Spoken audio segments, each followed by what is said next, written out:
بسم اللہ الرحمن الرحیم اللہم صلی علی محمد وآلہ وعطرتہ بعدد کل معلوم اللہ کا۔ السلام علیکم ناظرین، آج کا جو ہمارا ٹاپک ہے جس پہ ہم بات کرنے والے ہیں وہ بہت ہی اہم ہے اس معاملے میں، کیونکہ یہ بچوں کا ٹاپک ہے۔ جو بچے بستر پر پیشاب کر دیتے ہیں ان کے والدین بہت پریشان رہتے ہیں اور بہت شرمندگی بھی ہوتی ہے، کیونکہ ہم نے بعض دفعہ ہم کئی مہمان گئے ہوتے ہیں، وہاں جا کے کافی شرمندگی ہوتی ہے۔ اور دوسری بات یہ کہ ہمارے گھر میں بھی اگر بچے اوپر یورن کر دیتے ہیں، ہمارا گھر پاک نہیں رہتا۔ تو جب ہمارا گھر پاک نہیں رہتا، ہم مسلمان ہیں، ہم لوگوں نے جو ہے وہ عبادت بھی کرنی ہوتی ہے۔ بعض دفعہ سردیوں میں بندہ بستر میں بیٹھ کے بھی اللہ تعالیٰ کو یاد کرتا ہے، تو اگر ہمارا بستر پاک صاف ہوگا تو ہماری وہاں پہ عبادت قبول ہوگی۔ تو اس لیے ہمیں ضروری ہے کہ ہم اپنی ہر چیز کو جو ہے وہ پاک صاف رکھیں۔ ہم مسلمان ہیں اور ہمارا یہی شیوا ہے۔ تو کیونکہ جب اللہ تعالیٰ کی عبادت کی جاتی ہے تو اس کے لیے سب سے اولین شرط یہی ہے کہ آپ کا جسم طہارت والا ہو، پاک ہو، وضو کے ساتھ ہو، اور آپ کی وہ جگہ بھی پاک صاف ہو جہاں پہ آپ عبادت کر رہے ہیں۔ تو اگر بچوں کو یہ مسئلہ ہو تو عبادت میں بھی ہمارے خلل پڑتا ہے۔ آج ہم اس پہ بات کر رہے ہیں کہ بچوں کا جو بستر پر پیشاب نکل جاتا ہے اس کو روکنے کے لیے کون سی میڈیسن استعمال کی جاتی ہے۔ تو اس سے پہلے میں آپ کو یہ بتانا چاہتی ہوں کہ ہمارے پاس 2 سے 3 مریض ایسے آ چکے ہیں جن کے بچوں کا پیشاب ضرورت سے زیادہ ہی نکلتا تھا، اور الحمدللہ وہ ہم سے شفا یاب ہو کر گئے۔ تو یہاں پہ میں بے لوث آپ کو یہ میڈیسن بتانے جا رہی ہوں تاکہ آپ لوگ گھر پہ رہ کے اپنے بچوں کی اس بیماری پر کنٹرول کر سکیں۔ تو اس میں کچھ علامات ہوتی ہیں، آپ نے علامات اپنے بچے کی خود پہچاننی ہوتی ہیں تاکہ آپ کو مطلب اس کے حساب سے آپ اس کی ٹریٹمنٹ کر سکیں۔ ہوتا کیوں ہے، سب سے پہلے ہم اس پہ بات کریں گے کہ بچوں کا پیشاب نکلتا کیوں ہے۔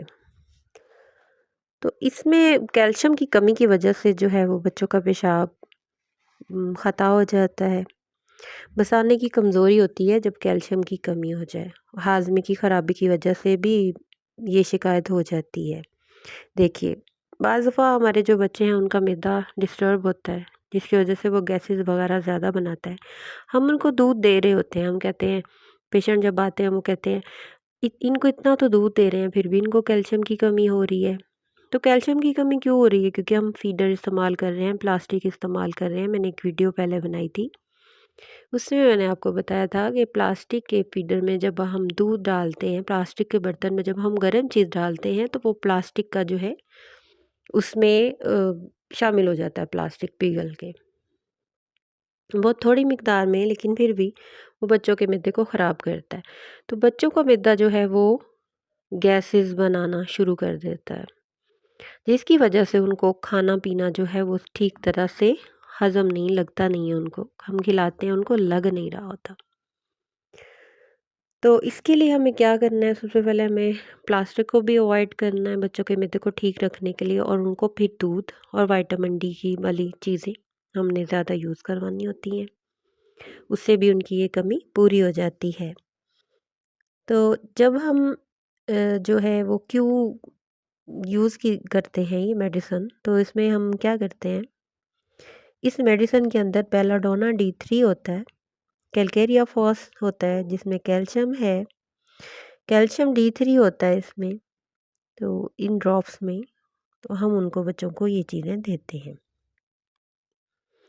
تو یہ اس کی انڈیکیشن جو ہیں وہ ہم آپ سے شیئر کرنے جا رہے ہیں۔ اس میں کامن بیڈ ویٹنگ ہے جو کہ چلڈرن میں ہو جاتی ہے، کیلشیم کی ڈیفیشنسی کی وجہ سے یہ ہو جاتی ہے، تو ہمیں ان کو جو ہے ڈراپس استعمال کرنے چاہیے۔ اس کو کینٹ 31 بھی کہا جاتا ہے۔ کینٹ کی میڈیسن میں بھی یہ بہت اچھا ہے، تو آپ وہ بھی لے کے یوز کر سکتے ہیں اپنے بچے کے لیے۔ اور بچوں کو صحت مند اور تندرست رکھنا ہماری ذمہ داری ہے۔ تو کوشش کیجیے کہ ہمارے بچے ہنستے اور مسکراتے رہیں اور ہمارا گھر بھی پاک صاف رہے۔